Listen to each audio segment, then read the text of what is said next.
students are not particularly good at crime and are not particularly good at covering their tracks. And so people start to get caught, and that starts to reflect badly on the surgical establishment.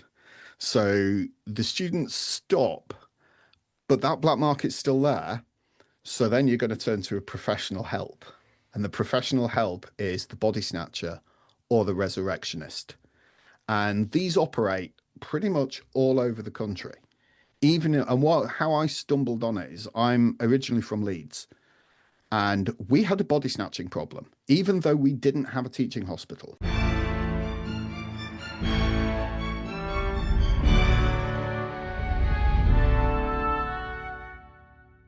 Hello. In the late 18th and early 19th centuries, there was huge demand among medical practitioners for corpses on which to practice and perform. With the demand, so came supply, in the form of body snatchers. These were highly motivated and well-organised groups who solved the supply problem by taking the freshly buried dead and selling them to desperate surgeons. Joining today is Paul Bavill from the History Rage podcast to discuss the practice, the economic rewards, and the quantities of bodies. Paul joins me as part of the podcast show live preparations at the Imperial War Museum on Saturday the 1st of November, so do get your tickets and I'll see you there. Coming up, I have Witchcraft with Stephen Verapen and Italy After Liberation with Keith Lowe, so please do share this pod with friends, but until then it's me talking body snatching with Paul Bavill from History Rage.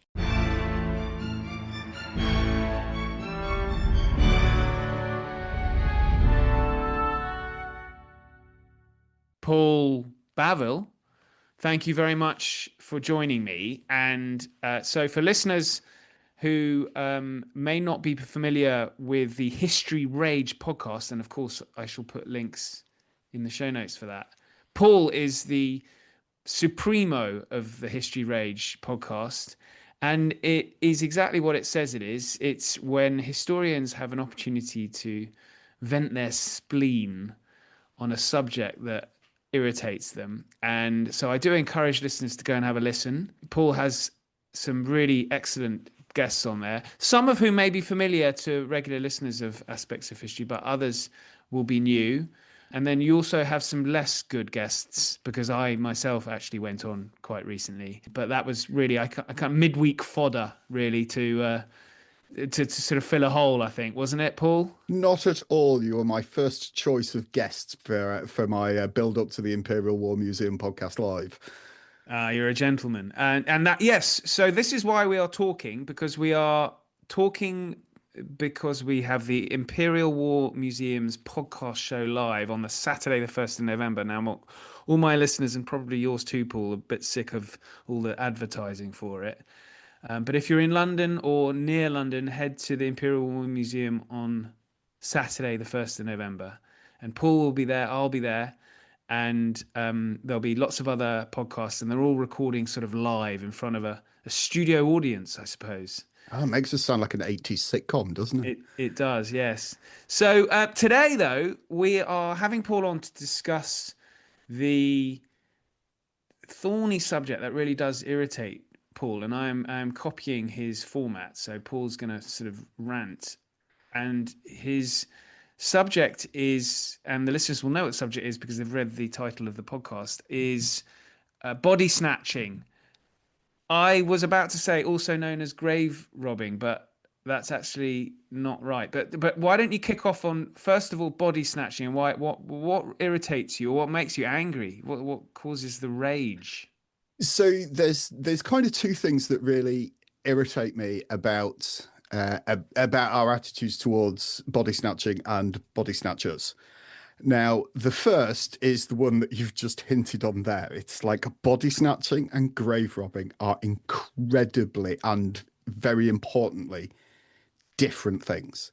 They are massively different, and I'll pick up on that in a moment. And the other real irritant, and when I've been at events where we've kind of done demonstrations on how you can snatch a body and things like that, we actually have what we call the Burke bell, which we ring anytime somebody mentions Burke and Hare.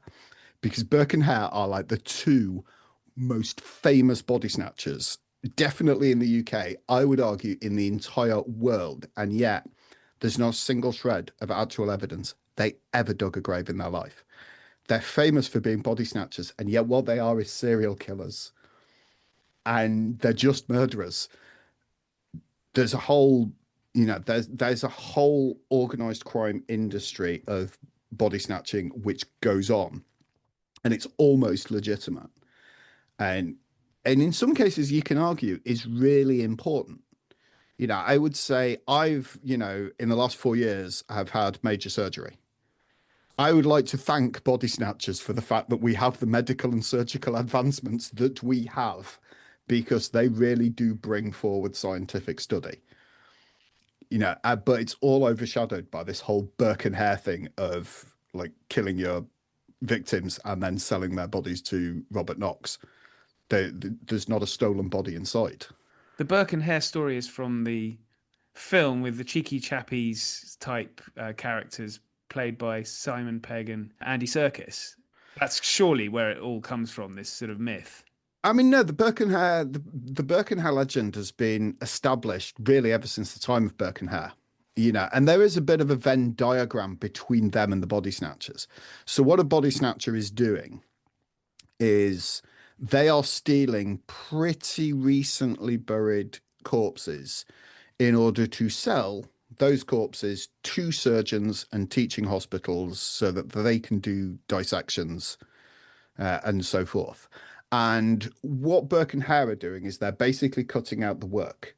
So what they're doing is they're killing people, but then getting rid of the bodies by selling them to Robert Knox, who was the lead surgeon of the Royal College of Surgeons, and his office is actually just down the road from the Surgeon Hall Museum in Edinburgh. He was also Conservator of Human Remains, which is a job that still remains in the museum today as well. But essentially, yeah, there's this whole organized crime network because there's so much money that can be made from this. But it's probably worth me talking about how it comes about as a problem in the first place. Okay, let's kick off with that then. Yeah. Okay, so the root cause of everything bad in the world starts with Henry VIII. And what Henry VIII does is he issues a law that says basically the Royal College of Physicians can claim the bodies of 4 hanged criminals for dissection. And this is obviously back in Tudor times. And that's fine. You can take various bodies from the gallows and do dissections. And I'm doing a very potted history of it here. Then we go through the 17th, 18th century. And if you're aware of a system of law that we call the Bloody Code, ever heard of it? Yes, legislation passed where a huge number of crimes are given capital punishment as sentences. Essentially, yes, although it's not one great sweeping piece of legislation. What it is that there are 225 separate hanging offences on the statute books over the course of the time, and that period in legal history becomes known as being under the Bloody Code. It starts in about 1752 with the Waltham Black Act and goes forward. The thing is, once we get to about 1815, 1820, we start to hang fewer people because we invent nice whizzy things like transportation to America, transportation to Australia, imprisonment, and those sorts of things. So we have other punishments. And what we tend to do is go from hanging 500 people a year to hanging about 50 people a year. But by that point, we've got an awful lot of medical students who need to do a dissection in order to be able to get their surgery qualification. I was an anatomy student. I had to do a dissection to get my surgery qualification. I wouldn't recommend it. It's not fun. Now, can I just ask you about this? This is very interesting. So you, in your dissection class, is there one body per student or all the students surrounding one body? So typically you would find that you'd got all students surrounding one body at that point if you're going to see a dissection being done. Now, bear in mind, I didn't have to perform one. I had to visit. I had to attend on them as a physiology and anatomy student. If you're going to be a surgeon, you have to perform one. Now, that's one body per student because that's being examined.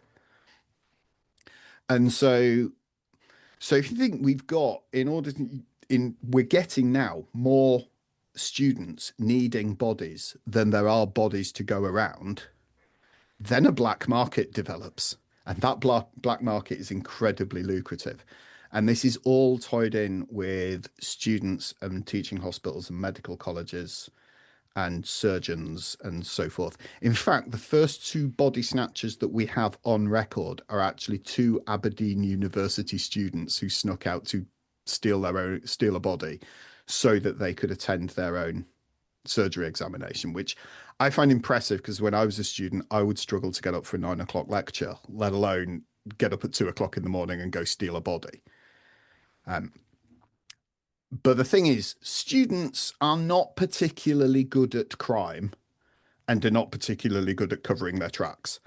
And so people start to get caught, and that starts to reflect badly on the surgical establishment.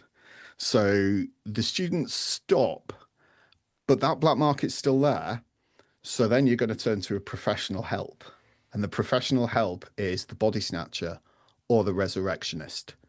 And these operate pretty much all over the country. How I stumbled on it is I'm originally from Leeds, and we had a body snatching problem, even though we didn't have a teaching hospital. But what I found as I dug into it, pun intended, is because of where Leeds is situated, it's right in the midway point of the Great North Road. So Leeds effectively becomes a mail order hub for human corpses. Because some of the cases that I've tracked, the bodies have been discovered on coaches in Newcastle heading towards Edinburgh, or in surgical theatres in London. They are stealing corpses to order, and this is going on all over the country. If It's you've a got bit of a some, nerve center. well, as I say, I don't use the term mail order hub lightly. That's exactly what was being done. These can be sold, and sometimes surgeons were selling them on to other people. We've got one surgeon in Leeds that pretty much buys everybody that I can track. And And what are the fees being charged, or what are the amounts of money passing hands here? so we're looking at about the 1820s, okay, and we are looking at anywhere between £4 and £10 per body, depending on how good condition it is. Pounds, that's a lot. Pounds, yes. In fact, I did some maths on this because we've got a really magnificent primary source that you can look at, but you can no longer handle because it's just that fragile. It's currently in the Hunterian Museum in London, and it's what's known as the Diary of a Body Snatcher, or the Naples Diary. And this was a diary and account book kept by Joshua Naples, who was a resurrectionist in the Borough Gang in London, across sort of 1815, 1821, that kind of era. And it's so detailed. They tell you how many bodies they're getting. They tell you what sexes of the bodies are. They tell you if they're getting adults or children. They know which churchyards and graveyards that they're getting them out of, how much they're selling them for, and who to. It is so detailed, it is brilliant. And fortunately, for anybody out there who's massively interested in this, fortunately, the Gutenberg project has digitized this. So you can actually now just go on and free read it. But it's absolutely fascinating. But there are weeks in there where this is a gang of six, and they are each pulling out, how much was it? Here we go. Yeah. In a week, £21, 9 shillings and fourpence each. Now You that's know what I'm going to ask you next? how much is that in modern money? Yeah. Okay, so there's a couple of ways that you can look at calculating this. Most people would put this through an inflation calculator, and that doesn't give you a great amount. The Bank of England does one, doesn't it? Yeah, the Bank of England does one, but the thing is, inflation's only one part of the economy. So what I wanted to do with this was I came at it from a different tack, and that is what I was doing is comparing the earnings of the sort of people who would be doing this with the sort of jobs that they would hold today. So what you're looking at is a guy that owns a shovel and a cart and is general labor. Okay, so I thought, right, we'll go with minimum wage today. So that's 39 times minimum wage. Now, if you were to do that for 52 weeks of the year, okay, then you would be looking at just under £1 million a year. Actually, you can't do it for just under 52 weeks of the year, however, because over the summer, you get the time off. Now, one of the main reasons for this is it's really hard to be a body snatcher in the summer because you've only got 3 hours of sufficient darkness. Secondly, the heat in the ground will actually decompose a body quicker. You're grimacing already, aren't you? Yeah, and we see it actually in the Borough Gang's diary when they've opened a coffin and found that there's something's far too gone to sell. It just says thing bad. Yeah, honestly, smell of corpses is not great at the best of times. The smell of bad ones is even worse. But so you get basically 5 months of the year off. If you thought teachers had really good holidays, that is nothing on body snatchers. You have 5 months of the summer off. But naturally, you're not getting paid for that. But I worked out that 39 times minimum wage. If you were a body snatcher and if you were getting that money today, 577,000 a year. I'd That is give not that a bad. shot. But That's yeah. presumably in winter you can't get through the ground either. In winter, it is harder, but it is not impossible. But winter is actually perfect time because you've got the chill effect of cooler ground, which is just meaning that the effort that you're putting in is more likely to end up with a reward. And bear in mind, these guys are not thick. Again, we have this Burke and Hare idea of these are a couple of like Victorian peasants that can't get jobs or do anything. I mean, this is like the sheer amount of intelligence that goes into determining which grave you're going to go for is fine. I mean, all of them will subscribe to newspapers. They're looking in the Times to find, when the funerals are. They're sending fake mourners along to funerals to assess how far down in the ground that body is, because we're in an age here before 6 feet under, before the standardized grave measurement that we would have now. So you are paying more to go further down into the ground, and people do as a bit of a defense against resurrectionists. But when you're looking for, you can get graves as shallow as 18 inches. You can get graves as shallow as like 2, 3 feet. So it's how far down they are. More importantly than that as well, what that person died of, because the last thing that we want to be doing is opening a coffin of smallpox. Vaccinated or not, you still don't want to be carrying that around. And or equally things like cholera, typhus, that sort of thing. Something major infectious, we're going to leave them in the ground. Um, you'll be looking a little bit about who they are and things like that. It'd also be sending fake mourners to workhouses as well, because that's a very nice way of getting a body without actually having to do the work. Because people who die in the workhouse, if they're not claimed, the workhouse has to pay for their funeral. And if you go near any hospital that used to be a workhouse, so like Leeds generally, so St James's Hospital in Leeds used to be the Leeds Union Workhouse. I think certainly the one in Stoke, there's one in Northallerton. There's quite a lot of our kind of hospital buildings today used to be workhouses, and you will find cemeteries nearby where they've got what they call guinea graves, and they're like the mass graves of people that died in the workhouse. There's about 20 in the ground in there. Well, the thing is, this is before all the major poor law unions come in. Workhouses aren't really that regulated. So if somebody dies in the workhouse and they're not claimed, and then somebody turns up to claim them, the workhouse isn't going to ask too many questions. And what you've got there is a very fresh, very new body that you don't even need to dig up. So, people like the Borough Gang would be emptying the local workhouse of its corpses as well. But it's a phenomenal amount of money. They've got, if you look at the back pages of the Borough Gang's diary, they've got almanacs in there. They've got phases of the moon, because you don't want to try and do this on a clear night with a full moon. They're monitoring the weather. I mean, sometimes you do get them that they don't go out because half of them are too drunk, but they're really efficient. They're capable of getting 15 bodies out of the ground in a night. And a good body snatcher will be in, body out, gone, tidied up inside of 30 minutes. And I Well, that found will that be a huge frustration to council taxpayers all over the country who have to sit and watch machines taking weeks to fix our roads. yeah, yeah. But I mean, I found that pretty astonishing when I first kind of read it.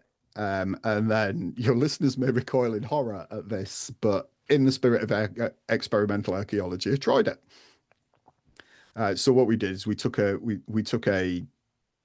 coffin, put it in about a 2 foot grave, with a resuscitation doll in it, covered it, came along in the middle of the night, timed ourselves digging it up, getting the body out and going. and tidying it up. And yeah, it can be done if you're prepared and you've got a plan.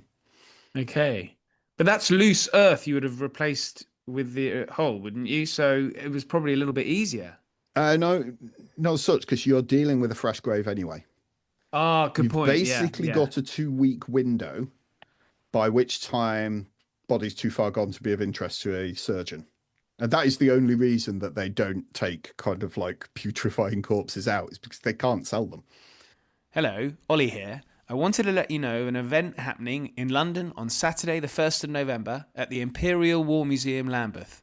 This podcast and others are getting together for a podcast live day. Great friends of the show, Tessa Dunlop and Ian McGregor, will be joining me as we discuss how we memorialise war and the bomb that ended World War II. Head to the Imperial War Museum website for tickets or click on the show notes, and I hope to see you there.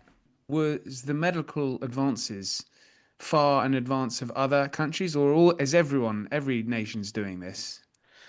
Pretty much every nation's not necessarily every nation is doing body snatching. For example, if you go to it's like France or Boulogne or Padua or study centres like that, they've actually got a much more liberal attitude towards dissection at the time than we have. It's still in an area where it was considered that you weren't going to enter the afterlife or you weren't going to accept perjury without an intact body. So you're actually sentenced to be hanged and dissected. It is literally a fate worse than death. And so we're quite, I won't say backward on that score, because Britain at the time is really quite forward. You're talking a time of industrial revolution, you're talking a time of scientific enlightenment. But it's still the medical profession was very slow to catch up with everything else. But yeah, they've got much more liberal attitude. It's not actually until the end of the Second World War that we institute a policy where you can leave your body to science.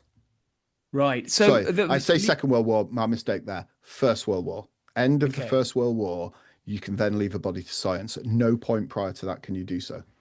Well, you mentioned that Henry VIII had passed a law, and then, of course, the bloody codes. But with the bloody codes, does that mean the law passed by Henry VIII means that there's no updated legislation, so it's still legal to do sort of or is it a bit of a grey area, or is it illegal? I mean, what's the legal status during the period that you've studied? So legally, dissection is fine. Legally, obtaining a body via the gallows is fine. Some point over that kind of 300-year period, the figure disappears. And at some point as well, nobody stops looking at whether people were sentenced to be hanged and dissected, because dissection becomes what we used to gibbet people for. We then dissect them. So where you would hang somebody and then leave them in the cage to rot as a warning to everybody else on that road, we stop doing that. We start dissecting the bodies instead. But you were at the start of it, at least, sentenced to be hanged and dissected. That kind of phase off and nobody really pays any attention to it. Partly, I think, on the basis that most of the surgeons are friends of members of parliament, are in the same country clubs and so forth, and we can all turn a blind eye to it. But it's interesting that you bring up law, because that will actually very nicely brings me to the difference between a grave robber and a body snatcher. And this is vitally important. So it's one of the, and again, I'm going to refer back to the bloody code here.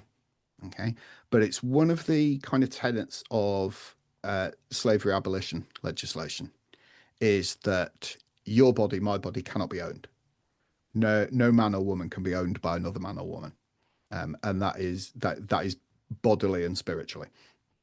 So if you cannot own a body, it cannot be considered an asset, and it cannot be considered an asset that an owner can be permanently deprived of, and that is the legal definition of theft. Now, theft to the value of more than 5 shillings under the bloody code is a capital offence. So if you steal if you grave rob, okay, if you steal like a linen burial shroud worth 7 shillings, if you steal a gold ring worth £1, if you steal a tortoiseshell comb of 5 shillings, what you're committing there is capital theft because those can still be owned. They are assets. The fact that the person who owns them is dead is immaterial to it at that point. You can be hanged or after 1815 transported for that. However, if all you steal is the body, the only thing you are actually guilty of is the misdemeanor of grave desecration, which carries a £10 fine. Or for massively, the worst sentence I've found for a caught and convicted body snatcher was 1 year of hard labour in York Castle Jail. That's the harshest sentence I've found. Mostly it was a £10 fine, and that fine was more than likely going to be paid by the surgeon who you were supplying because he Okay, but wanted you hard out the labor neck. was probably quite hard. So hard labour, I've tried it. It's not fun. Oh, right. So what does it involve? Breaking Um, rocks in the hot sun? no, it actually doesn't because that is productive work. So if you are, to quote the Clash, if you are breaking rocks in the hot sun, you should be paid. Again, slavery legislation. So it's got to be something that's completely unproductive that nobody else would do. So you can't even do oakum picking because that's what's going on in the workhouses. So really, all you're generally doing is kind of like either walking a treadmill or what's called turning the crank. And you can go and do this in Nottingham Museum of Justice. And it is literally, it is a handle on the wall that you just turn for 8 hours or X amount of revolutions or something like that. It is so pointless. That's But brilliant. I love the walking the treadmill because what that is that's Georgians and Victorians sentencing people to what people do as gym memberships now. That's great. That's great. So I guess the scale, I mean, you've found some, this book that's been put together with huge amount of detail. That and can that allow you to sort of estimate the number of bodies a year that are being snatched I've in got this country? no idea, and this will worry you because it's one of the big things with criminal history is that a good criminal never leaves any evidence that there was there. There is absolutely nothing that a historian can look at. The only reason that we know of the Borough Gang is after Joshua Naples goes straight. Because basically, when body snatching will stop becoming a thing in 1832, there is an act of parliament passed that I can cover in a bit that just kills that market straight out. And so Joshua Naples goes from being a body snatcher to actually being a mortuary attendant at St. Thomas's Hospital, one of the places that he was actually supplying. And he basically just leaves behind this diary, which I think is then discovered when he dies, and it's now just been preserved. It's pretty much the only kind of primary source that we have from a body snatcher themselves. There's very little else done about it, particularly because it's got such a short window in history. It's like the golden age of body snatchers is about 1810 to 1832. And, it's not a major crime, but we don't know how rife it is. But that said, sometimes we see evidence of it. So I don't know if you're a watcher of the Great British Dig with Alice Roberts. I should be because I was an archaeologist, and but no, I'm not. Well, just go back and look at the series that they did, or I think it may have been one episode that they did, which was the excavation of St. James's Churchyard in central London. Because what they had to do is they had to take all the bodies out of there because HS2 Well, is going to be built over it.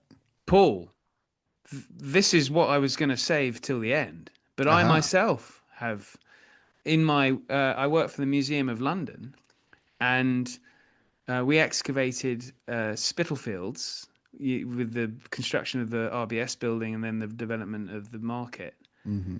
And I think it was around about well over 1,000 skeletons.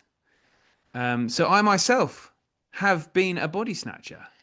Have you? You Well, have I would removed the say body.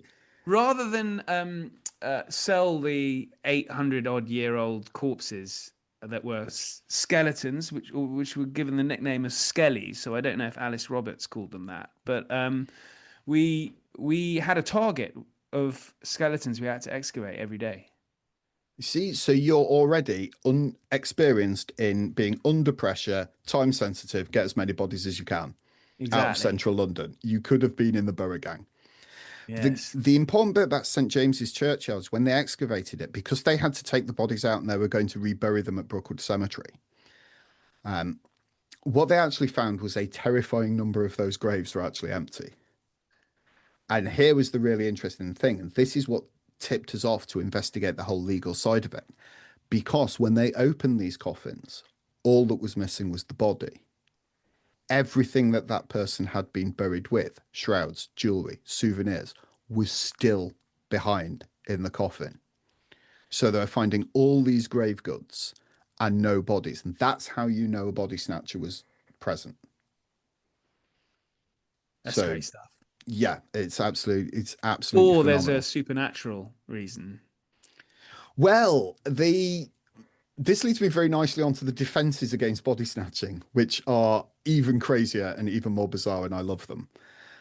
So you'll see that there's an image that floats itself around social media kind of constantly of like a cage over a gravestone that just says this raises a lot of questions for me. And it's like, no, that is not to keep the body in, that is to keep the body snatcher out. So there are examples of those known as mort safes. And they worked? Yeah. I mean, essentially, it's a very, very sort of like dark method of defense because what you want to do is you want to make it blatantly obvious to a body snatcher that the grave next door to your loved one is easier work than your loved one. And that's really what a mort safe does.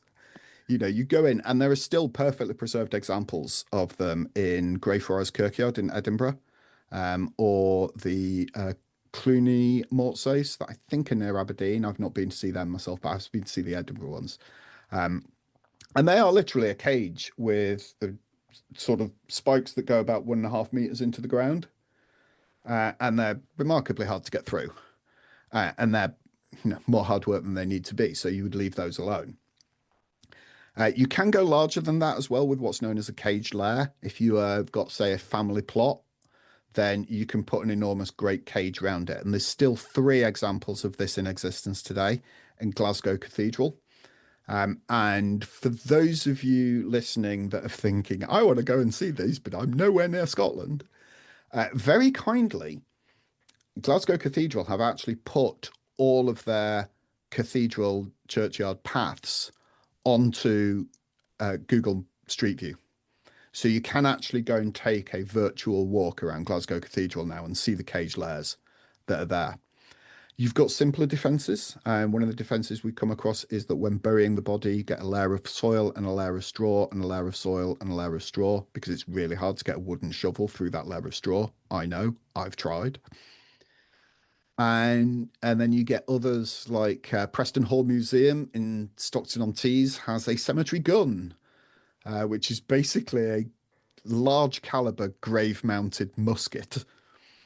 The idea being there is a wire attached to it which goes into the grave, and when the spade pushes on the wire, it will pull the trigger of the musket.